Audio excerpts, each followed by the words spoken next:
Hello and welcome to National Focus for Wednesday, August 21, 2024. I am Adicia Burton. In the headlines, 11 Dominicans receive Cuban government scholarships. Ministry of Environment concludes training on developing climate-resilient projects. And international cricketer Kavem Hodge returns home after successful stint.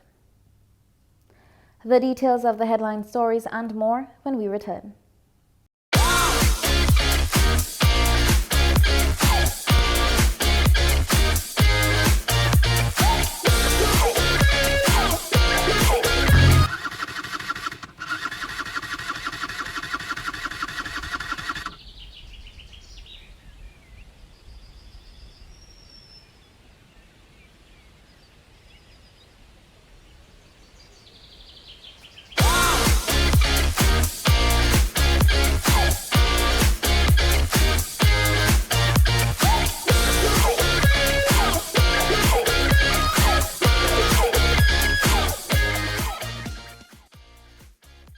Ride safe, wear a helmet, safer roads in the nature aisle. This message was brought to you by the government of the Commonwealth of Dominica.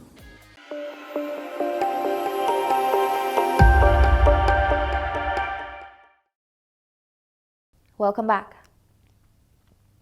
Cuba's ambassador to Dominica, His Excellency Miguel Manuel Fraga Gonzalez, has presented Cuban government scholarships to 11 Dominicans as the Embassy of Cuba and the Ministry of Education hosted the Cuban Government Scholarship Awards ceremony at the State House on Tuesday. The ceremony was attended by President of Dominica, Her Excellency Sylvanie Burton, Education Minister Honorable Octavia Alfred, among other government officials and representatives from embassies in Dominica. It is a source of sincere joy to be here today at this very special ceremony where we celebrate the dedication and talent of 11 young students from our sister nation, Dominica, 2 of whom are already on their way to Cuba, and 9 are here with us today. We hope that this afternoon will mark an important milestone for these 9 promising young Dominicans. We are pleased to present them with the official documentation recognizing them as recipients of scholarships to pursue university studies in Cuba. His Excellency Miguel Manuel Fraga Gonzalez stated that the continuity of the program is a testament of the solidarity between the Commonwealth of Dominica and the Republic of Cuba, which dates back before Dominica established its independence. 2 small nations with limited resources helping each other, solidarity is the answer. The cooperation between Dominica and Cuba is an historic achievement that we can take great pride in. Our collaboration in the educational sector dates back to even before the establishment of our diplomatic relations, showcasing the depth and strength of our bond. In 1979, just 1 year after Dominica achieved independence, the pioneering group of Dominican students embarked on a journey to Cuba. By the way, 1979 was the year I was born. Over 400 Dominican students have since graduated from Cuban institutions, enriching their education and making contributions to their country's development. Today, we have 11 new students, 11 future graduates. The Cuban ambassador is confident that upon completion of their studies, the scholarship recipients will be able to meaningfully contribute to their respective fields. We have no doubt that with their efforts, in a few years, they will return to the country to contribute as professionals. 6 as new doctors. This is the case of Divine, Kimani, Si Juan, Kershel, Abdul, and Victor. Noah will return as a physical rehabilitation specialist. Leroy as Bachelor of Science in Nurses. And Dr. Denny is the senior. He's going to Cuba in season 2. He will return specialized in oncology. Rene will return as a civil engineer and Purity as an architect. To all of you receiving these scholarships today, I say, this is just the beginning of an extraordinary journey. Make the most of this opportunity. Study with passion and determination. Never forget your roots, your identity, and the values that have shaped you. Be ambassadors of your culture and traditions. We hope that the education you receive in Cuba will allow you to be better human beings. Meanwhile, Minister Alfred expressed her gratitude for the Brotherhood and continued support in human resource development and healthcare from Cuba. Education remains a major priority of this government as we seek to elevate the lives of our people. Therefore, the continued investment of the government of the Republic of Cuba in the development of our human resource must be acknowledged and highly commended. The government of Dominica remains extremely grateful for this gesture of friendship and goodwill and looks forward to continued positive relationship with the government of the Republic of Cuba. The Republic of Cuba has played a significant role in the advancement of our people in ways that are broader than education. Just this year, 7 Dominican students graduated from different medical schools in Cuba, all under the scholarship or financial support program for furthering education. In addition, we benefit from the expertise of hard-working Cuban health personnel. We are very grateful for the contribution made to the general advancement of health in Dominica by Cuban medical specialists. She encouraged the recipients to make the best of the educational opportunity. Education is expensive. What's going to happen? It means that you'll be trained to be a global citizen. You'll be able to function and excel in a globalized environment. I'm urging you to make good use of this opportunity. Make good use of this opportunity. Do not squander the chance that has been given to you to make a success of your life and to ultimately contribute to nation building. The Commonwealth of Dominica and the Republic of Cuba established diplomatic relations in 1979. 30 technical officers and sectoral experts have completed training on designing climate-resilient projects as a 3-day workshop hosted by the Ministry of Environment, Rural Modernization, Kalinago Upliftment and Constituency Empowerment in collaboration with the Caribbean Community Climate Change Center concluded on August 21, 2024. The primary outcome of the workshop was to equip participants with the skills necessary to develop and prepare comprehensive project proposals. This is crucial for securing financial support from major multilateral climate funding institutions. We are taking a whole of government approach, meaning that all the various sectors of government that is critical to ensuring we have sustainable practices from a community level, whether we look at community development or we look at physical planning, we look at, as I said, public works.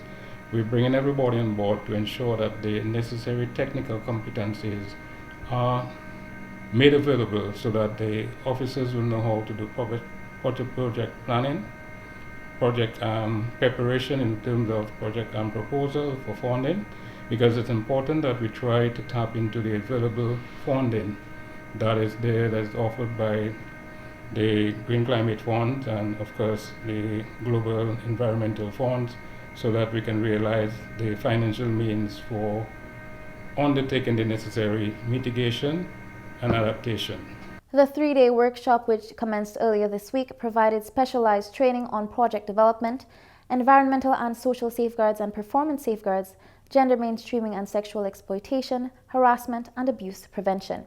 We have to pay attention to the environmental and social safeguards. We also have to understand at the end of the day, there have to be standards by which we should do things and which we have to meet in terms of doing that.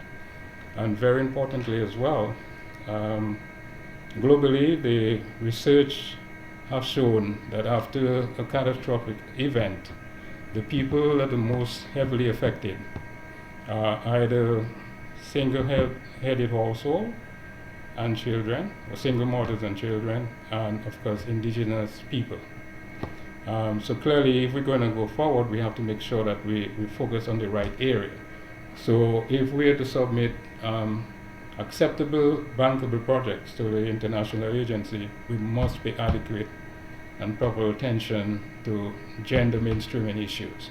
Permanent Secretary Mr. Lucian Blackmore says this training is aligned with Dominica's goal of becoming a sustainable and climate-resilient nation. We really want to take on board the necessary practices and safeguards to ensure our environmental sustainability at any one time is being maintained and sustained in a very sustainable and profound manner. Because by so doing, it means we would have acquired the 17 SDGs, Sustainable Development Goal, which is predicated on ensuring that your social, economic, and environmental stability and capacity is all safeguarded.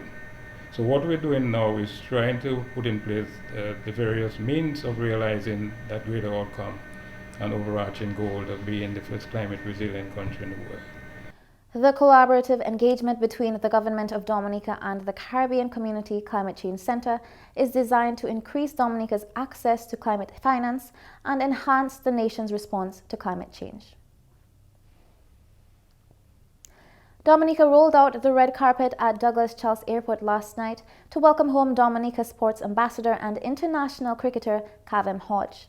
The cricketing hero was treated to a warm reception at the airport lounge. Minister of State in the Ministry of Sports, Honorable Oscar George, says Kavem's achievement reflects the quality of players we have in the region. Just being able to score runs in England against such a strong opposition, conditions that are completely different from those in the Caribbean, conditions that will test your technical ability. It just goes to show the type of quality of players we have in the region. And not just Kavem, but we also have Alec, which, has a lot of potential for us in Dominica. So we all have to play our part in promoting these two players. Sports Ambassador Kavem Hodge says it has been a long but rewarding journey. It's been a long journey. There have been a lot of bumps in the road. The cliche of trying to, be a professional in whatever you aspire to be. But I would say that obviously coming from Dominica, me being an international cricketer, I always say that, Dominicans and, Dominica on a whole, we are resilient people. We always strive hard. Whatever obstacles, we always try to get over it. And I think that is one of the reasons I was able to, achieve, playing international cricket and get into that level. You're watching National Focus. More when we return.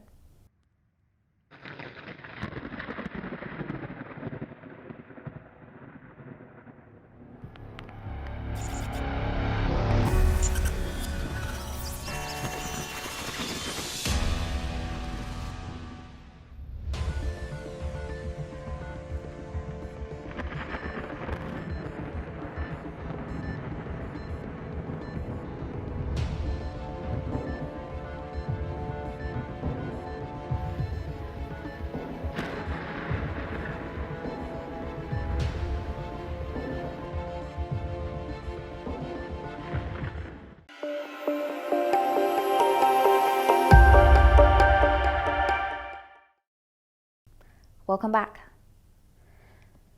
Two Dominican media professionals are currently in Beijing attending the 2024 program of the China International Press Communications Center. It is part of efforts by the People's Republic of China to foster greater understanding and cooperation with the rest of the world. Alia Martin is part of the Dominica contingent attending the Global Forum.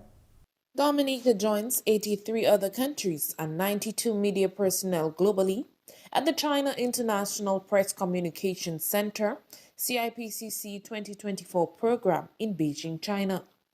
Initiated by the China Public Diplomacy Association, CPDA, the CIPCC program serves as a platform for practical cooperation between media organizations in China and those from emerging and developing economies. It aims to provide foreign journalists with a comprehensive understanding of China. The training officially commenced on Monday with two representatives from the Government Information Service of Dominica participating alongside distinguished groups from Asia Pacific, Latin America, the Caribbean, Eurasia, and Africa. This 4-month exchange program offers international media representatives first-hand experience in China, including participation in major events such as the Forum on China-Africa Cooperation, FOCAC. Participants will attend lectures on national and press conditions and benefit from presentations about China's socio-economic development, diplomacy, culture, and science and technology. The program will also provide insight into major enterprises, media organizations, and government departments. Founded in 2014, the CIPCC aims to enhance global media cooperation. For all of us, not only you, but also us, to be together, to be working together in China for the same objectivity, which is the promotion of the mutual understanding between China and outside the world. The Government Information Service will provide coverage of events occurring in China throughout this period. Aliyah Martin for the Government Information Service. GIS wishes the team every success as they complete their training. Chief Executive Officer and Registrar of the Caribbean Examinations Council, Dr. Wayne Wesley, says the examining body remains committed to playing its part in ensuring high levels of literacy and numeracy among the region's students. Dr. Wesley says English and mathematics are fundamental to learning and functioning in today's world. Let me say, I have no objection, and in fact, it is important for our students to be rounded. But I think it is critical and vitally necessary for us to give greater emphasis on English and mathematics and the competencies to be acquired, because these two subjects are the foundation on which anything else can be acquired or learned or achieved. So we need to give greater emphasis there. Dr. Wesley says math and English are important in that these subjects help to make students more marketable. From 2018 to now, every year we have been losing almost 11,500 students on average who will not fully matriculate into university because you need maths and English. You will have 11,500 students who will be underemployed if they are employed, because if you don't have maths and English, employers are going to pay you less. You have students who will require rework. In other words, you have to go and do the program over. You will have students who will not realize their full potential.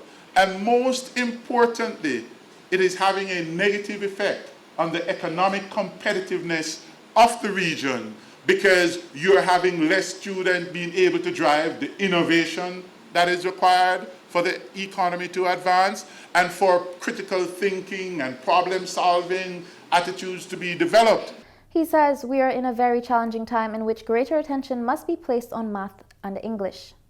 Let's ensure that students leaving the school system, if they don't have anything else, let's ensure that they are numerate and literate. To that end, the Caribbean Examinations Council has already commissioned a team to begin to develop standards for literacy and numeracy. And those standards will be used with the incorporation of artificial intelligence for us to be able to design targeted intervention for the areas and opportunities for development for these candidates. Dr. Wayne says building the region's human resource capacity will require a collective approach. I think as an examining body, we need to assist the system, the ecosystem. So it's not just the Ministry of Education. It's not just the Caribbean Examinations Council. It's not just the teachers. It's not just the education officers. It's not just the government. It's not just parents. It's not just community. Collectively, us together will have to sit down and figure a way to correct this serious problem impacting the development of the human capital of the region. Meanwhile, Minister for Education, the Honorable Octavia Alfred, has commended teachers for their role in preparing students for the 2024 CXC exams. Dominica was selected as the host country for the official launch of the 2024 CXC results on Tuesday. You tirelessly worked, you involved creativity, and you were resilient, and you have been the bedrock upon which these results have been built. You inspire, you challenge, and you support our students in ways that extend far beyond the confines of the classroom. It is your dedication that transforms potential into achievement. The Honorable Minister encouraged students to persevere on their journey towards their goals. To the students, your commitment and perseverance have brought us to this point. Whether the results reflect triumph or highlight areas for growth, remember that each outcome is a stepping stone on your path to greatness. P.S. Gist spoke about Michael Jordan, and in that same breath he said, I can accept failure. Everybody fails at something sometime, but what I cannot accept is not trying. Your journey is one of continuous learning, and every experience, every success, and every challenge shapes you into the individuals you are destined to become. She highlighted the critical role that parents and guardians play in the education process. To the parents and guardians, your support is invaluable. You are the first educators in your children's lives, and your involvement has a profound impact on their educational experiences. Together with our schools, you create a nurturing environment that encourages curiosity and fosters a love for learning. The Honourable Minister reminded students to remain open to making the necessary adjustments based on their results. Today's results are a testament to what we have achieved together, but they also serve as a reminder of the work that lies ahead. We must take these insights and use them to drive our efforts forward. Students, as you log on later this evening to view your results online, where you see strengths, you should build upon them. And where you identify areas of improvement, you must address them with determination and innovative solution. For today's weather advisory, a weak tropical wave is expected to traverse the region today, resulting in partly cloudy to cloudy skies with some scattered showers. Low concentration of dust haze can be expected during the next few days. People with respiratory sensitivities are advised to continue taking the necessary precautions to avoid complications. Slight to moderate seas can be expected in open water, with waves expected to peak near 7 feet. As we are in the midst of the 2024 hurricane season, individuals are advised to take precautions to protect themselves and their families. For today's hurricane tip, power up in preparation for storms. Fill your car's gas tank, charge your cell phone, test your generator, and have plenty of fuel ready in case of power outages. And that's all for this edition of National Focus. Be sure to follow GIS Dominica on Facebook, YouTube, and on Twitter. You can also drop us an email at gis@dominica.gov.dm. From all of us here on the GIS News production team, I am Adisia Burton. Thank you for watching.